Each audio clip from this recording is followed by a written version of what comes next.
Hello, and welcome to That One Idea, a podcast series chronicling early-stage founder journeys brought to you by WaterBridge Ventures. Through this podcast series, we hope to bring out the founder moments and journeys that led them to starting out. We highlight the humans behind the founders as they blitz through the 0 to 1 scale journey and transition their ideas into scale-worthy businesses. These conversations reveal the unique spirit and talent of these incredible founders as they share their vision of who they are and what they're building. In today's episode, we have Gautam Sinha, founder and CEO of CBREX, talking to Anjali Sosale, partner at WaterBridge Ventures. CBREX is an HR tech company that enables enterprises to source and deploy talent at scale anywhere in the world. CBREX is set up as a B2B platform with over 4,000 recruiting agencies using the platform to view job openings and upload CVs. The CBREX platform is well positioned to address these pain points and make the hiring process for global enterprise companies simple, on-demand, and cost-effective. Good morning, Gautam, and welcome to the WaterBridge Ventures podcasting studio right here in Bangalore. Glad to be here. Thank you. I've been really looking forward to this conversation. We're super excited to welcome CBREX into the WaterBridge portfolio and family with our 3 million round. And you're a 2x tenured founder, so I have a lot to cover in the next 45 minutes and I have to compress a lot. So, I always like to start these podcasts from where you were born and raised and who or what influenced you the most growing up. I was born in Patna, but raised in Delhi. I spent all my life, most of my early childhood in Delhi. Look, we are a family of bureaucrats. Right? So I was born in a family where on dinner tables and lunch tables, you were talking Indian foreign policy and budget and government and so on. Yeah, so I was influenced by various people in my own family who were holding important positions in the bureaucracy. But yeah, that was my early childhood days. And you're an XLRI grad, and of course you're building in HR Tech. CBREX is a cross-border recruitment platform. Is it fair to say that given that XLRI is a top school for HR in the country, as a result you went into the HR field? Or do you think it was more innate in the run-up to applying into XLRI? No, my foray into Excel or even the private sector was purely by accident. As I said, we were destined to join the IAS or any of the civil services for that matter. But 1989, when Mandal Commission got introduced, it changed trajectory for a lot of us from a career perspective. And that's when I actually heard of XLRI or even IIM for that matter. We were very insulated in a bureaucratic world. Yeah. Right. So for me, I was like, okay, which are the top institutes in India? And there were 3 or 4. Ahmedabad, Calcutta, Bangalore had just started. Lucknow, that was the first or second year talking about IIM. So I applied to a couple of places. And one of them was Excel. And thankfully I got in. I just asked somebody, hey, what is Excel known for? The guy said, because you have to opt. There were 2 boxes you have to check. The guy said Excel is known for HR. So I just opted HR. I had no clue what HR is all about. Right, never heard of it. I was like, oh, it's known for HR, is it? I'll just opt for HR. Yeah. And that's how pretty much I landed up in Excel doing HR. And I was going to ask you that. So obviously HR comprises many things: rewards, recognition, talent, performance management. Straight out of Excel, you landed in Wipro, and you, as in your own words, you say you barely survived 2 years, and you were really trying to find an exit out of Wipro. Why recruitment? Because of course you went into recruitment. Was that also a very organic decision, or are you going to jokingly say that Wipro was the only one that gave you a job out of Excel? But take us through those 2 years in Wipro. But more importantly, why did you feel like employment is not for you and you had to head out and start up? So actually, HR is all about being grey. HR is not black or white. Okay, and I'm a black or white person. For me, grey is very difficult to fathom. So pretty much realized that HR will not work for me. So I went up to my boss. And I was pretty close and we had a good working relationship. So I told him, boss, I can't do HR, but I can do recruiting because recruiting is like sales. Right? Recruiting is only all about numbers. There's no grey. Right? Either you hit your target or you don't hit your target. Right? You can't say, oh, I think I've hit my target. No.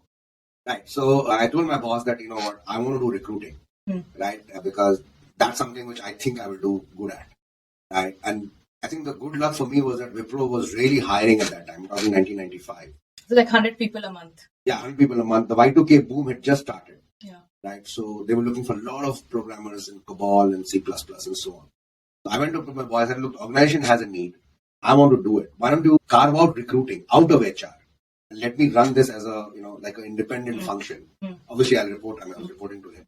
And that's how my career in recruiting started in 1995. So I was technically the first full-time recruiter in Wipro. Before that, people in HR were also doing recruiting. Yeah. And they were doing other stuff. But I was like not doing anything in HR. No comp and ben, no leadership development, no training, nothing. Just focused on numbers. Right. And I'm a numbers kind of a person. So I think that was... So this was early days of Wipro, just on that upward trajectory and that boom, 100 people a month, first hire in the recruitment team. But what was causing that uneasiness for you to say that, hey, I need to be like starting up and I can't work in this structured, SOP driven, layers and layers of hierarchy type organization? Yeah, I think I pretty much found my calling fairly early in life, right? And I think that's why I had a bit of an advantage. See, in organizations, right, when you're at the level I was at, which was really entry level, you can't really push the boundaries, right? You have to operate within a certain structure, right? Now, as a person, I find that very suffocating, right? I need to push, right? I need to look at new stuff. Right? Now, you can't do that, right? And I fully understand and appreciate that now that I'm on the other side. It's very difficult for a 23-year-old to, say, hey, what, I want to do something completely radical. Right? It's not going to work. It looks good on paper, but it's not going to work in organizational context. So I think for me, that was, a big thing, right? Like, hey, I realized that, I can't push the boundaries in any organization. Forget Wipro. Right? And the second was the desire to really be wealthy. Right? It's very difficult to create wealth. Right? I'm talking about pre-ESOP days. Right? Now, of course, with ESOP and all, it's very different. But pre-ESOP, just think about it. 1994, 95, you can get a salary, but how will you create wealth for yourself? Yeah. And I think I figured that out fairly early. That was, I'm not going to really create wealth if I'm going to be, working in some organization. Yeah. Right. So that was the second part of it.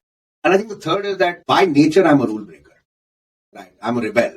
Right. So it's very difficult, just to get constrained like that. So I just realized I have to do something on my own, which, if you ask me, was a big shocker to my parents and to my family. Now, look at my family. I have a 4-generational bureaucracy kind of, lineage.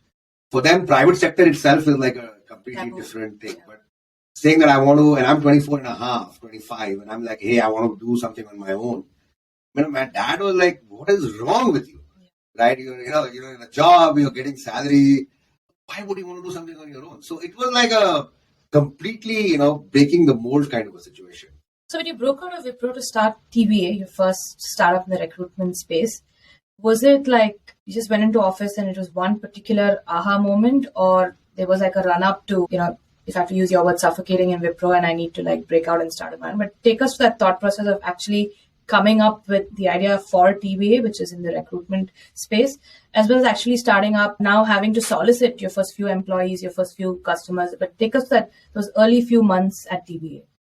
It was very tough. But to lead up to TVA, when you're 24 and a half, you go to pubs, right? That's where you spend most of your evenings. And, when you're at that age group, right, you get high and then you start dreaming about creating your own venture. Most people in my age at that time, even today, I'm sure, like when they're sitting and having a couple of drinks, they're like, you know what, I don't want to work for anybody else. I want to work for myself kind of stuff. So it was similar for me, right? Only difference was for me is that when I got up the next day and I was sober, I still wanted to continue and build my own business. Most people, it's just like a drunken evening and they're like, you know what, next day you're back to work and it's like 9 to 5. So for me, it was like, I was like, hey, I want to do something on my own. Right. And once my parents, were like, okay, you're fine. My dad gave me some money and I had some PF money in Wipro, and that's about it. I started with about 55,000 rupees between my PF money and some money which my parents gave me. And that's how TVA started. Right. It was very tough, right? Very tough because I didn't make anything for the next 6 months. There was no revenue, right? No revenue, no salary. But then the advantage is that you're so young that you can borrow money from friends, right? And you don't feel bad, right? I mean, you're 25, you go to your friend, you say like, you know what, I don't have any money. I'll give you some 3,000 bucks, right? Your cost is low, you're not an extravagant lifestyle. I was driving a 2-wheeler, So basically you survive because your costs are low, right? But it's very, very tough in the first few months. Did you manage to make Wipro among your first few clients, or you had to go out there and start? No, I was looking at, actually my business model was slightly different. When I started, I was only looking at customers in the US. because I was doing what is now called body shopping. At that time was called body shopping, which is basically sending software guys from India to the US. So I didn't have any customers based out of India. So Wipro was obviously not one of my customers. So the idea was to only look at people based in Silicon Valley who needed Indian software guys, right? Whom I was then sourcing from Bangalore. And we were doing the whole H1 thing in those days, right? So you file the H1 and then the guy goes to the US and then you bill by the hour, right? And I used to make one cut on that. Right? That was my business model. So there was no Wipro there, which was even more difficult because it takes a while to build that customer base in the US. So which is why there was no revenue for very, very, very, very long time. So how did you get to your first few customers at TVA, given that this was not recruitment locally in IT services for Wipro that you were doing here? How did you actually win that first client? I think the universe smiles at you, right? I mean, you really want something, you'll get it, right? My first few customers came just from friends, right? I didn't have the money to travel to the US, right? Tickets were expensive. I didn't have any kind of cash flow. So that was out of the question. I couldn't go to the US and do local business development. So I had to rely on people in India who knew people in the US, right? And that's how it happened.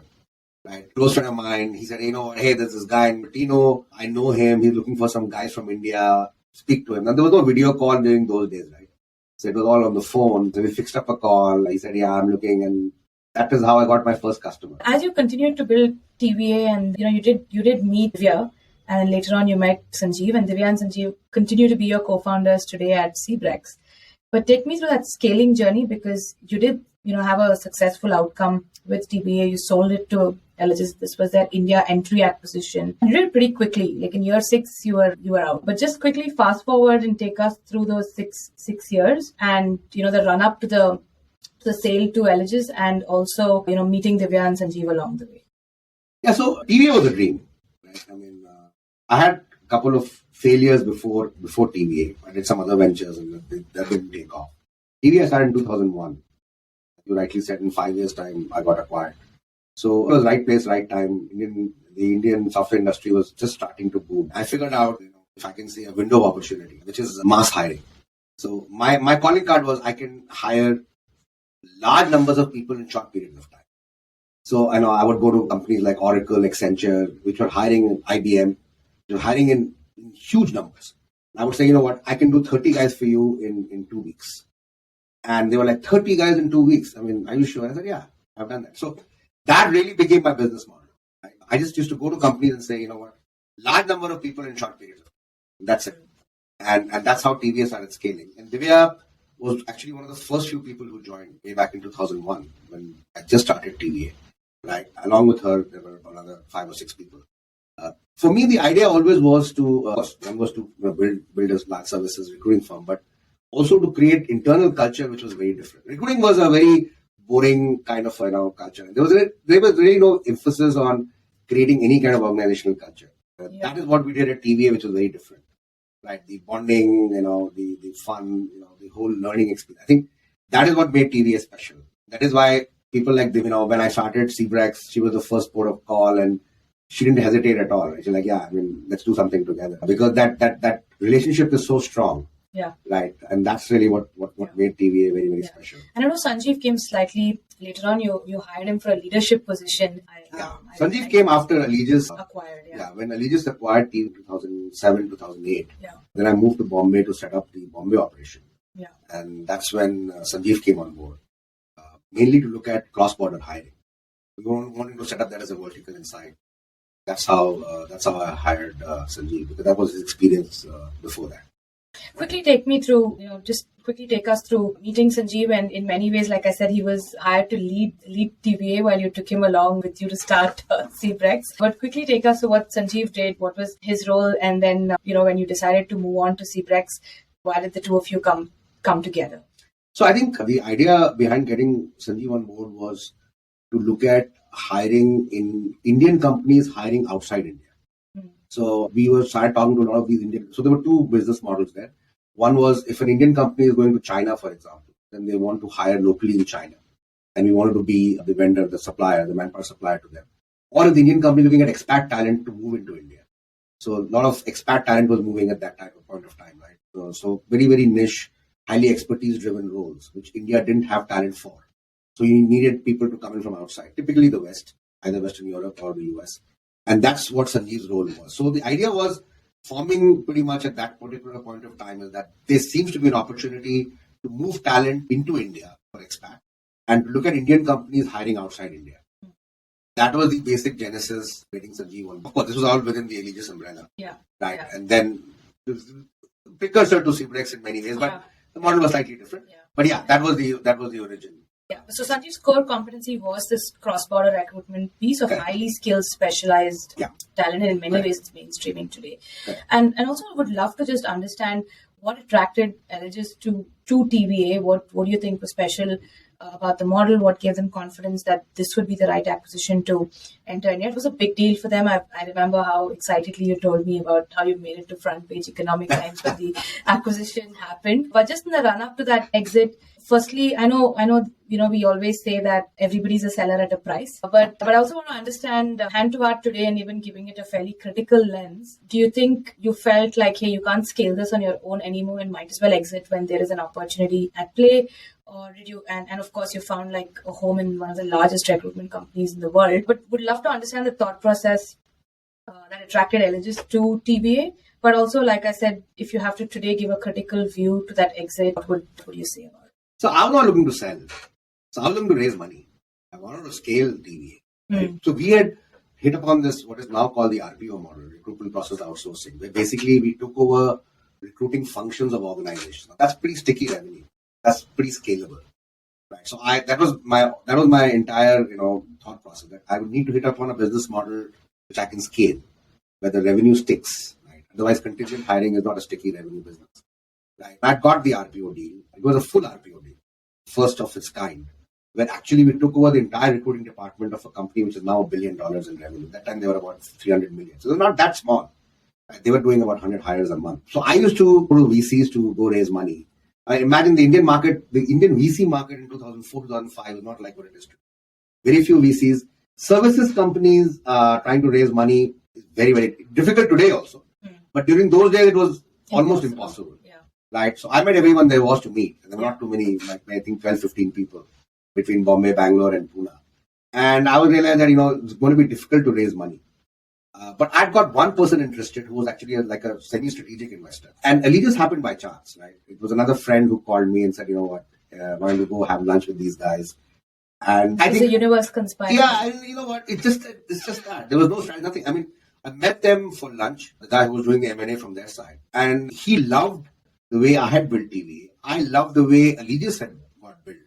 And there were a lot of similarities, from a cultural aspect and belief aspect. Like, and give us a sense of what TVA's scale was in terms of total. We were about $2 million. Yeah. In the recruiting business, net revenue, gross revenue was the same. Yes. Right. And how many recruiters were you? We had about 120. 120 recruiters, 2 million in revenue. Yeah, 2 million in revenue. Yeah. Right, which pretty much put us at the largest IT recruiting company in India. Right. So he was like, I have met 500 companies in India. I've never come across something like this, the way you have created this organization. We are looking to acquire a company in India to set us up, which is in the RPO space and is IT focused. So that way I think we were checking boxes on the business side. And the culture aspect, I love the way you build, blah, blah, blah. But I was like, I'm not looking to sell. So he's like, okay, let's do one thing. Let's take a minority stake. And that's how the conversation started. Yeah. It was not a majority, it was going to be a minority stake. And then slowly, it went up and they acquired. But I think the price just blew my mind.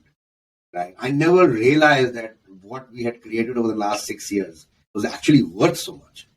Right. When they finally gave me the price, I was like, wow. Right. And that pretty much tilted the scale. And that's how I was like, that makes sense. No, fantastic. I think we always say, second-time founders are more resilient, they're wiser. And I know you took a small break in between, but soon enough and sure enough, you set out to build CBREX. Would love to just, maybe describe CBREX in a tweet, if that's the best way to put it. And then, of course, ask you as a 2X founder, what are those things that you said to yourself on day one saying, hey, this time around, I'm going to do these things differently? So, you know what? As you said, I took a break because I sold TV. And then for 5 years, I just read. Right. And my biggest learning in that 5 years was that the next company that I will create, so it's a slightly esoteric thought. If you've got to be everywhere, you have to be nowhere. Because if you are somewhere, you can't be everywhere. So I started looking at internet companies. Right? And if you look at internet companies, they're everywhere. Right? Internet companies don't have a physical shape. Right? It's not like I have an office, right? I mean, just think about it. Like the web page is not really matter, right? It's like virtual.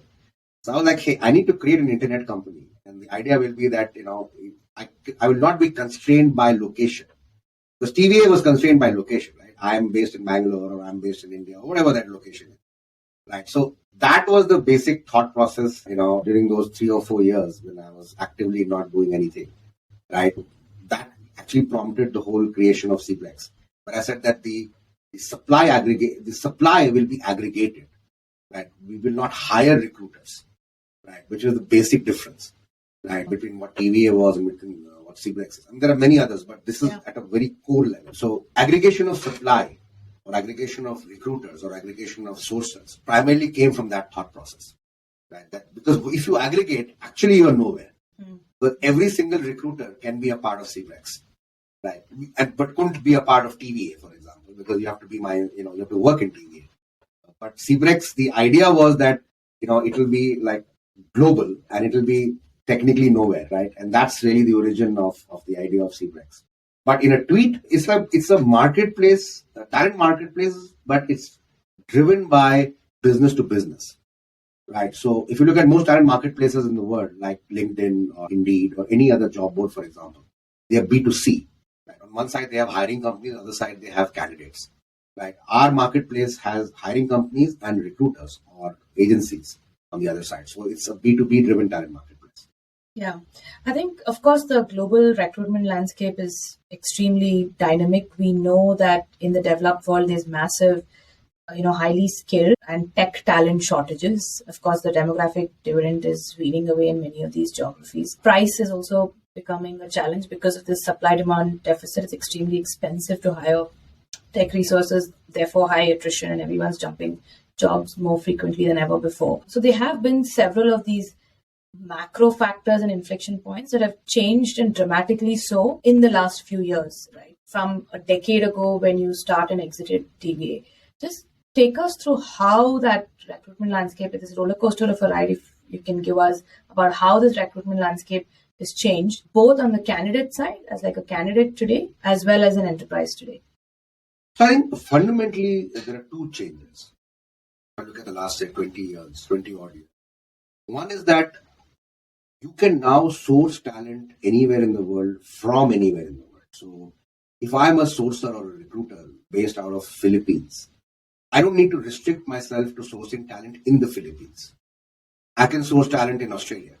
I can source talent in Japan. I can source talent in Western Europe, because all sourcing of talent is internet based. Like, unlike the past, where sourcing of talent was I would meet a person for coffee or I would have a phone call. Everything is done through the internet and everything is done through video calls. Right. So there is no boundary really. Right. So sourcing of talent now is boundaryless. Right. It's a radical shift in the last 20 years. Right. And I still think people have not really understood this. Right. But if you really, deep dive a bit more, actually speaking, there is no boundary. And why should there be? I can source talent wherever I think I will make the best use of my time from a timed effort to return perspective. Right. It doesn't matter where I'm located. Right. So that's fundamentally a huge shift, right? Which was not there, say, in the 90s or even the early 2000s. Right. It was very, very local. Right. If I'm in India, I will source talent from India. Yeah. If I'm in the US, I'll source talent from the US. That's one big shift. Second is, I think the whole, now the whole thing is that I can work for a company based anywhere in the world. So this whole concept of remote, right? Like I can be in India and I can sit in my house and work for a company in Atlanta. Right. I don't have to physically go to an office to work for this company. I think that is the second aspect. This is more recent. This is more pandemic driven. But I think it's a game changer. Right. And I think that's the future. Right. I think remote work is definitely here to stay in some proportion or the other. So talent, again, now, so sourcing is boundaryless. Now talent also is boundaryless. Right. You can be sitting anywhere and working for a company anywhere. Very, very radical shifts, in the recruiting hiring business, right, in the last, say, 15, 20 years. And I just want to stick to that sourcing piece that you spoke about and just get into the nuances of that. Early on, you mentioned about how at the very core of the CBREX value prop, it's a B2B talent marketplace. And on the supply side, we have over 4,000 recruiters who are listed on the platform as qualified recruiters and with their competency and their skill set and the number of candidates they can source, all listed, enabling customers to come on to CBREX, post any job position, technically anywhere in the world, and the platform enables recruiters to source for you at scale and of course with speed. But the boundaryless sourcing piece and what these 4,000 recruiters really do is it's their ability to source those candidates both at scale and speed. So help us understand why you feel that the location of the recruitment agency, which is for you on the supply side, where these 4,000 recruiters are actually located, whether they're located in India or Philippines or Vietnam or in the US itself, doesn't matter. And and why you believe so strongly that they have the ability to source candidates in any geography. When we launched the platform in 2016, this was a thought, right, in my mind. This is the way it should be, logically speaking, because I've done sourcing myself. So I know how sourcing happens. When we started seeing practical examples on the ground, like jobs opened up in China, but the supplier who sourced for that job was based in Singapore, right? I still remember those, I'm talking way back 6 years ago, right? And then this happened repeatedly, right? So once you can say it's a fluke, twice you can say it's luck. It happens 6-8 times, then it's a trend. Right? Each time we would see a job open up in China or Japan or US or Europe, the supplier was not based in that country. Or even if there was a supplier based in that country, the guy who would actually end up filling the position was based in another country, right? We saw some very, very strange ones, like Mexican recruiters filling jobs in Spain because they could speak the language, right? And they were willing to fill that job at a lower price point because Mexico has a lower cost of living as compared to Spain, right? Similarly, French jobs opened up in France and you had South American recruiters who could speak French, right, who could fill up those jobs. And of course, US, because it's English, Indians could do it or Filipinos could do it. So I think this whole concept saying that if you can speak the language, and language is important because, you need to speak to candidates, right? And if you don't know the language, then it is a bit of a constraint, right? If you can speak the language, it doesn't matter, right, where the location of the recruiter is. And that is what we saw repeatedly across 26 countries. So again, this is not a fluke. And the interesting thing is that in the 5 years that you've been building CBREX, you've gone through a couple of pivots on trying to find that exact customer persona on the demand side.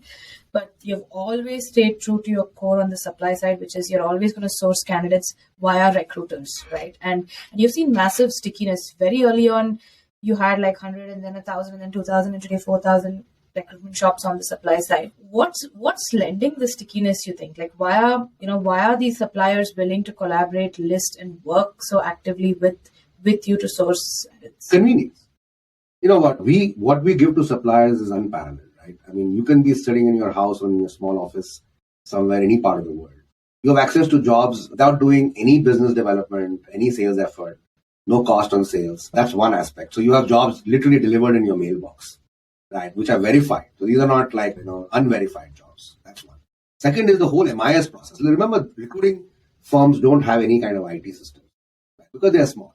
Now, on the platform, their entire data, right, is for them to view.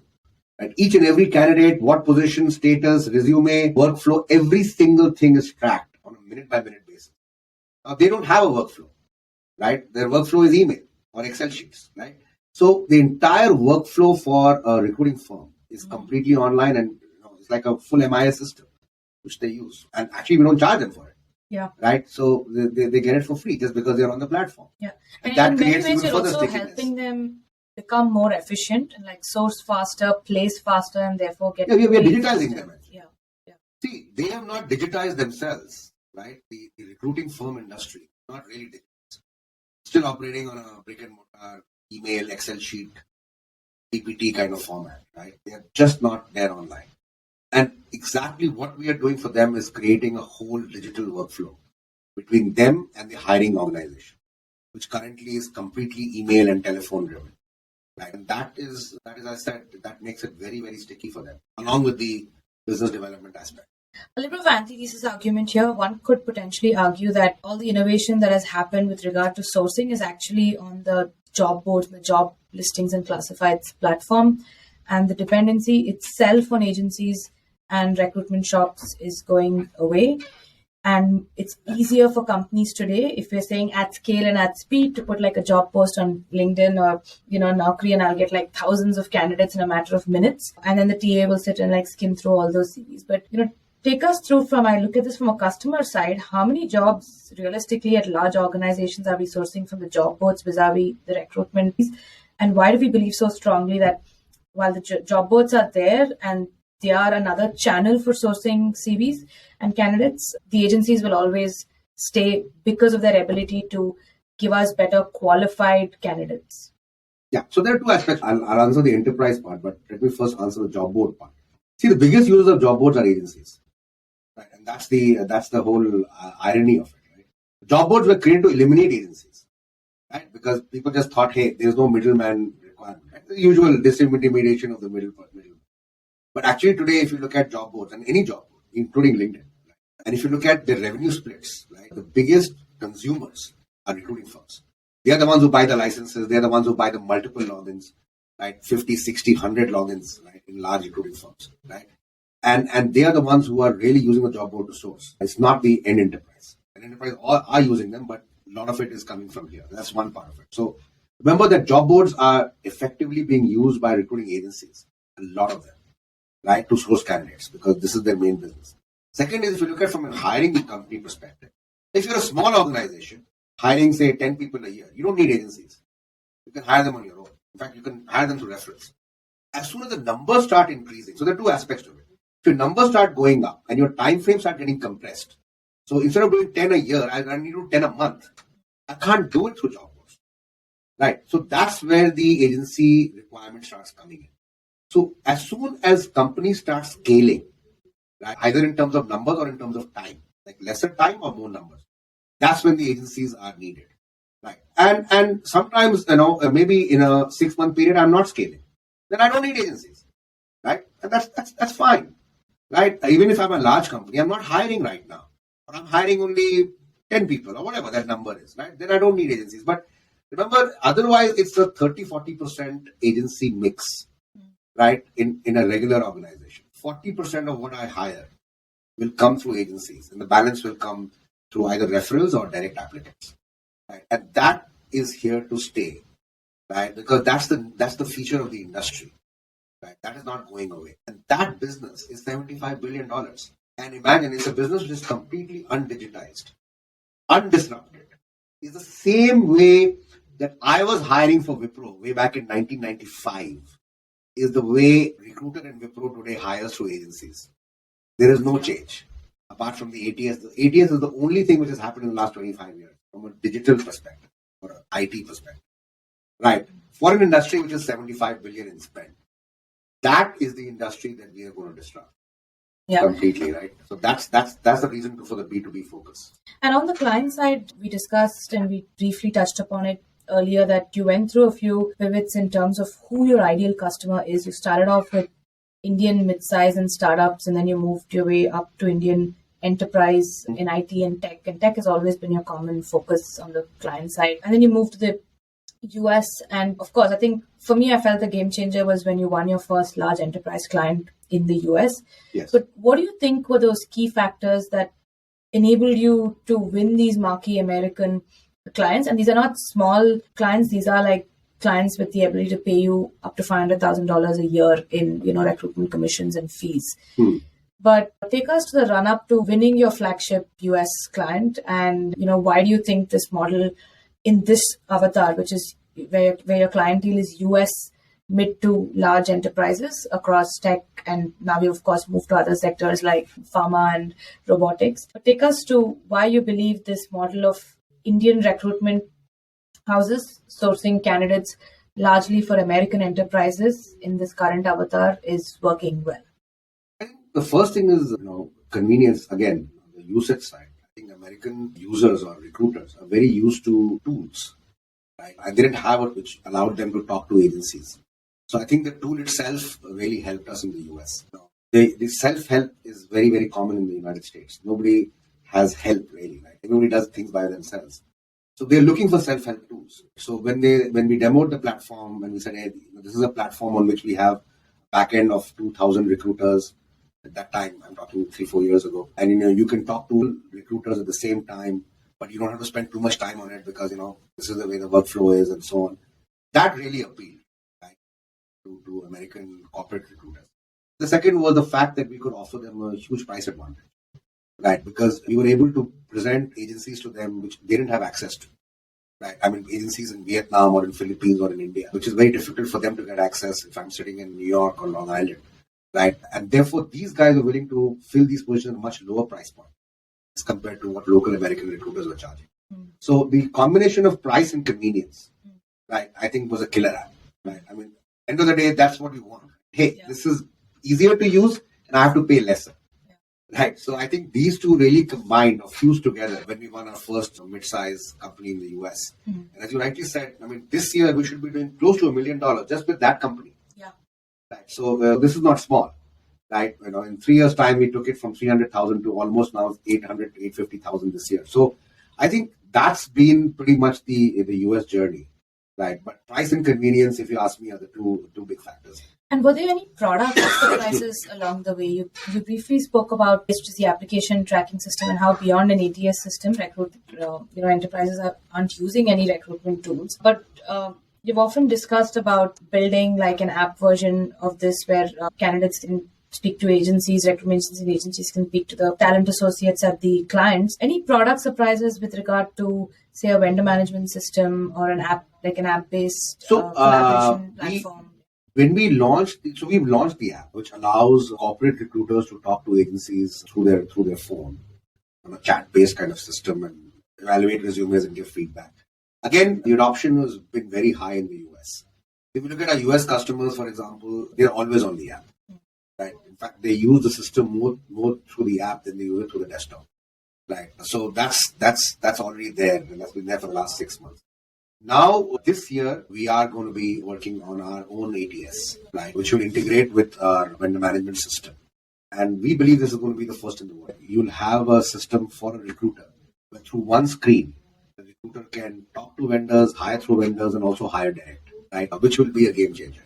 Right? It doesn't exist today. So I think that is going to be a big foray for us in the year 2023 on the product side, right? And yes, obviously, we'll build in a lot of analytics and so on and so forth. But the idea is going to be that end of the day, we need to make the life of the recruiter easier and the whole hiring process more efficient. That's really where we are focused from a product perspective. Right? Efficiency is a direct correlation of time.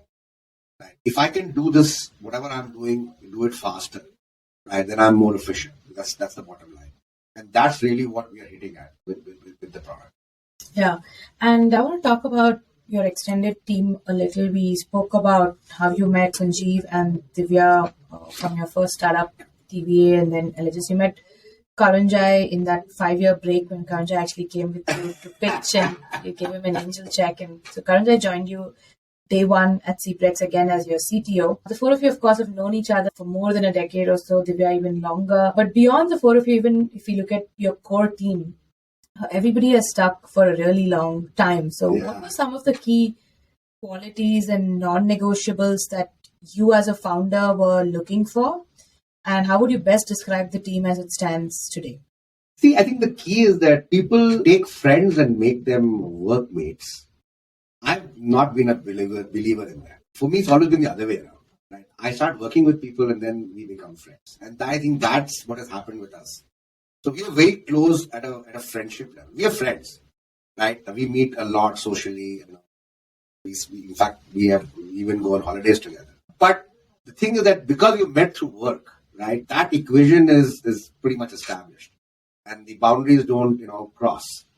Otherwise, what happens is that, if you take friends to work, then you have that problem. Because friendship is friendship and work is work. And if you don't have friends at work, then it's also a problem. It's very dry. Right? There's no emotional connect. There's no moisture, if I can use that word. Right?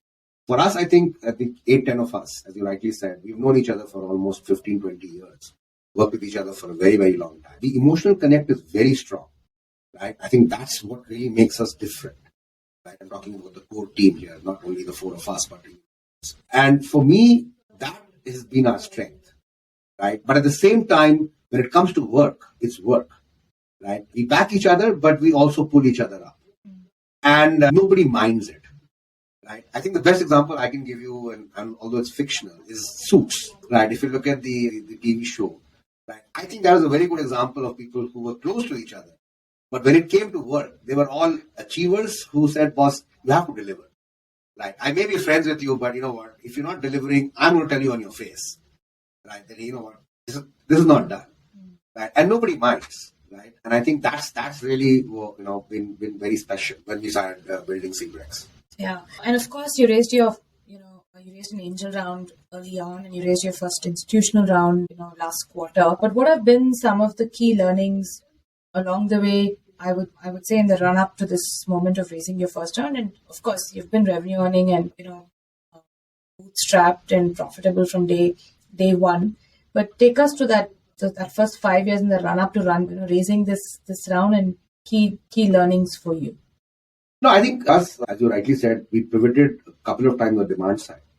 Right? I think that took us some time. I think to get that fit right. So what is really the demand fit for us? Supply was never an issue. We never changed that model. But demand, first we were on a different model, and now we are on a very US-centric kind of model, where most of the demand is going to come out of the United States. That took a while to get. I think in the early days, raising money raising money is always tough. Yeah. No matter whether you're first time or second time. But second time founder, I think, is slightly easier as compared to first time because there is trust. Right. So when I was talking to people in the early days when I was building it, most of them knew me from before, and they knew that I had got a successful exit. Right. So I think for me, maybe it was slightly easier. If I can use that word. I don't know, easy is not the right word, but anyway, I could manage to raise. I almost raised $2 million just from angel investors, right? Which I think is slightly easier to do if you're for a second time. But yeah, I think the fundraising is always a tough, and institutional fundraising is even tougher. So, but I think, I don't know if, I would have spoken to more than 130 people to raise money, right? And that's you're going to do that, right? I mean, you can't be running your own venture. I met one of the other founders that day, and I was telling him, look, if you want to be a founder of your own company, you've got to have the skill to raise money. Yeah. It is almost as important as getting customers. Right? If you can't raise money, you really can't be a founder of a scale company, right? You can run a services organization, but you really can't run a scale company. So I think that's something which is like an essential skill, right? As far as a founder needs to have. And thankfully, I was slightly lucky on that respect. And with regard to TVA's exit, you previously mentioned that a lot of it was right place at the right time, both in terms of industry and the macro tailwinds. Why do you believe CBREX's time is now? No, I think there are two aspects to it. I think the internet is all pervasive. Right? I think that's a big advantage. I think now people understand the fact that you don't really need to be geocentric. Right? I think companies operating in India are selling in the US and they are being welcomed. Right? Again, these are new things. Right? You can sit in India, sell anywhere in the world. For companies like ours, that's a big advantage. Right? That's one. Second is, I think if you look at this whole cross-border sourcing, right, where you can sit in one country and source from another. Again, that has gained acceptability over the last 4 or 5 years. Right? Not there in the past. Right? 5 years ago, it was still a very new concept. Right? Today, when we talk to companies in the US or even in companies in Western Europe, for example, they're not really puzzled by the fact that there are sourcers or recruiters sitting in Philippines or India who source these candidates. Right? Most of them are like, yeah, that's fine. They're not really perturbed. So as to that's the right word. I think that's what makes this the right time, right? We're not too early, because if you're too early, then you have a problem. And globally, it's acceptable for companies to have cross-border sourcing and even remote hiring. And I think that is what makes this the right time for CBREX. And as you navigate CBREX into 2023 and, of course, lead it beyond, what excites you the most? And I would also love to know what petrifies you the most. It's giving you sleepless nights as we get into this new year. I think 2023 is exciting because the most exciting part is we've raised a round. So I think the capital gives us a push, which was not there in the past. Right? In the past, we were bootstrapped, and there was no real capital push. Right? You were creating capital as you moved along. which is what the bootstrap company does, right? Create capital to survive. Now we have a capital push. I think that gives us a lot of confidence to sell in the US. Because the US is not a cheap market. It's a lucrative market, but it's an expensive market. So I think that's one big push. That's what makes this year very exciting for us, 2023. And of course, the fact that we've got the product in place, we've got the initial traction on the customer side. What petrifies me is, and not only me, but this is what I keep telling my team, is that not for this year, but even going forward, to build a large organization, you need to keep your hunger intact, right? You need to be hungry all the time. And you can't be satiated. But if you're satiated, then you stop running. So it's not for 23, but going forward, because we want to build something really big. Right? When I'm saying big, I'm talking at a different scale, right? I think the key is we have to keep our hunger intact, right? So that we keep pushing ourselves to be able to reach that kind of a level. And that's really the only thing which, I keep telling myself and my team that, we gotta be hungry, right? We can't be satisfied. Right, and that's the only thing which scares me. Like no satisfaction, right? Then otherwise, when you are satisfied, then your speed is going to come down, right? So that's really the key here. Fantastic, Gautam. Thank you so much on that note of staying hungry and staying foolish. Wish you the very, very best. We're very proud to be partnering with you and to 2023 and beyond to building a generational company in CBREX. Thank you so much for coming over today and having this conversation with us. This was fun. Thanks. Thank you for listening to That One Idea, a podcast series produced by WaterBridge Ventures, recorded at our studio office in Bangalore. WaterBridge Ventures is a leading early-stage VC fund in India, partnering with mission-oriented founders building game-changing businesses. The fund invests up to $3 million across seed to Series A rounds. With over 32 investments in 5 years, WaterBridge has backed leading companies like Magic Pin, Unacademy, Doubtnut, Chalo, and City Mall, among many others. With over $250 million in assets under management, WaterBridge also runs India's leading seed investment program called Fast Forward. The Fast Forward program invests up to $1 million in seed stage companies with a 7-day turnaround time to all founder pitches. Head to waterbridge.vc to learn more.